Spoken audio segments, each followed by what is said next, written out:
Hello, I'm Dr. Nostalgia Critic. I remember it so you don't have to.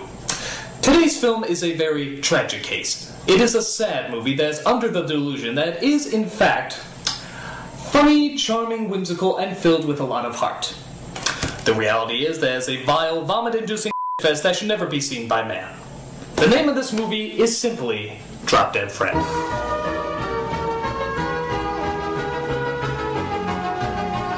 What a depressing case this is. This movie doesn't know if it wants to be for adults, children, or the mentally handicapped. It is unpleasant, unfunny, and quite frankly, unwatchable. What are its symptoms, you may ask? Well, let's take a closer look. We start off with a girl having a fairy tale read to her by her mother. They live happily ever after. Of course, Elizabeth. How do you know? She was a good little girl. If she had been naughty, the prince would have run away. What a pile of... Well, we're off to a good start, as we cut to our credits that, surprisingly, are written in crayon. We see that this movie stars Phoebe Cates, that chick from Gremlins, and is accompanied by Rick Mayall,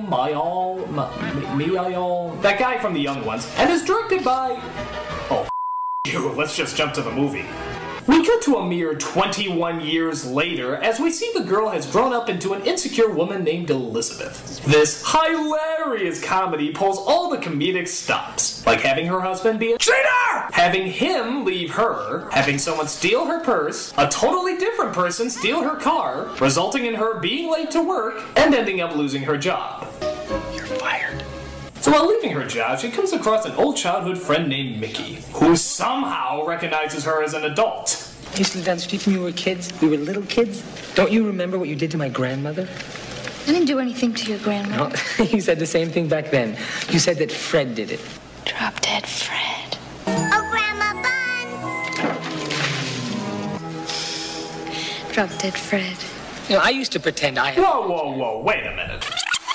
What is up with that face? That's the horse that just passed gas look. Okay, ladies, if you want your man to stop looking at that chick from Gremlins, just get him a poster of this.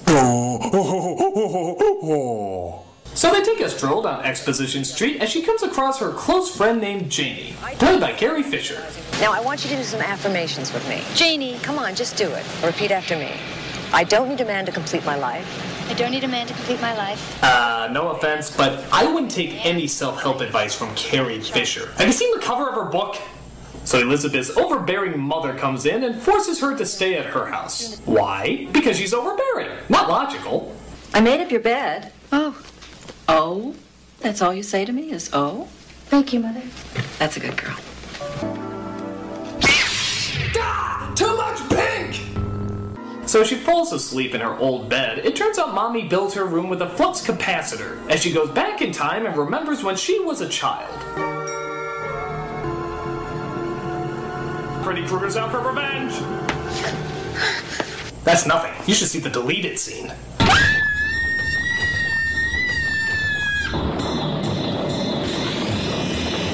No, it's not Freddy Krueger, but out of an old Jack-in-the-Box, something even more wicked this way comes. Annoying British humor. That's the face! Yeah! What happened to you? Look at you! You're all older! You're even uglier! Ah! Please tell me that's not the performance you're going with. No! Yes! Wah!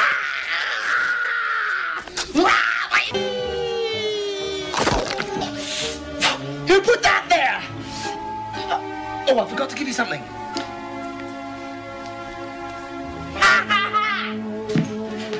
You know, there's a thin line between funny and horrendous. Luckily, he comes nowhere near that line. He's just horrendous. Mind your backs. Have you realized that she's taking this crazy madman in her house just a little too well? How about a reaction to all this? Yeah, that's right. Mother sucks. I have a better idea. Let's play a game. Game? How about hide and seek? Great! I love hide and seek. You are the of comedic laughter. I'm gonna hide in a place where you'll never ever find me. Bye-bye. So she tricks him into going away as her mother is not pleased with what she finds the next morning. I didn't want anybody to walk on my carpet. Yeah, I know. But here I am, scrubbing away at what can only be described as dog mess. But unfortunately, the devil's appears for more hilarity. Is it? It is! The mega... Riddle me this, Batman! What do you get when two talented actors are given a script written by a horse's This movie! It is a lovely day for it. The death breath! She killed me with the death breath! Begone, evil one! The scenery is wonderful! Oh, hey, there's even more background I can chew! Maybe there's a stake in there. We could drive it right through her heart.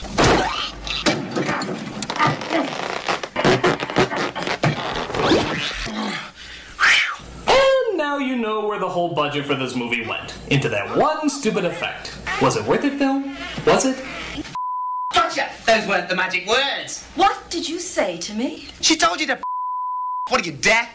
So if you haven't guessed yet, Elizabeth is the only one who can see her imaginary friend, which would suggest that she's absolutely insane. She's absolutely insane. But the movie suggests that Fred is there to help her, as you can plainly see in psychological healing scenes like this one. You've never helped me. Excuse me, yes I have. Did not. Did so? You did not. I did. You did I not. did. Did not. Yes, I did. Did not. Did not. Did not. I did. Did not. I did. Did not. I did. I did. I did. I did. Right, that's it. I hate you.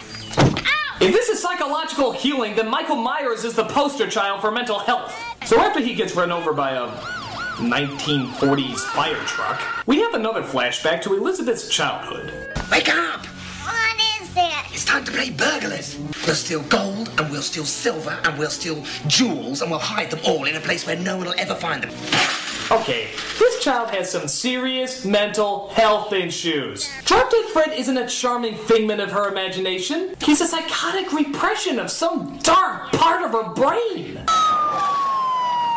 So the police come and arrest her father. I don't know, it's stupid. As we cut back to our present-day reality and realize there was no point to that flashback. Can we talk about when I was little? We haven't got time for that. We have to get you back with Charles, and I'm the one to do it now. Let's go. Oh yeah, I forgot to mention that Elizabeth's entire goal through this movie is to get her husband Charles back. Which is also bat crazy. I mean, this is the guy who said... Best thing is for me to go. Go and live with Annabella. And... I couldn't help myself. I've been smitten by Annabella. I've been bewitched by her. So why is she trying to get him back? Why are all her friends and family encouraging her to get him back? She may be insecure, but I don't think she'll have a problem finding another guy. You know, unless she makes this face. So it turns out that Charles has sent her a letter saying he wants to get back together. But who should show up at the meeting spot?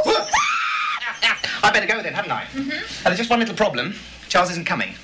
What do you mean? I wrote the note. Haven't got a husband. Haven't got a husband. He is so delightful. What's so special about him? I love him. Why? He sends me flowers and brings me wine. Cheats on me, says how he never wants to be around me. Oh hey, it's reality. Yes?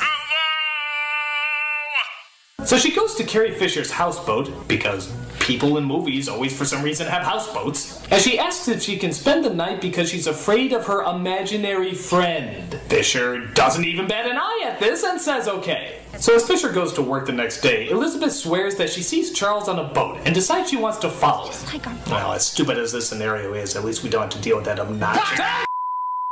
So he comes aboard dressed as the child of Captain Crunch and Lucky Charms as they try to chase after Charles' boat. Aye, Captain! Run the fishes!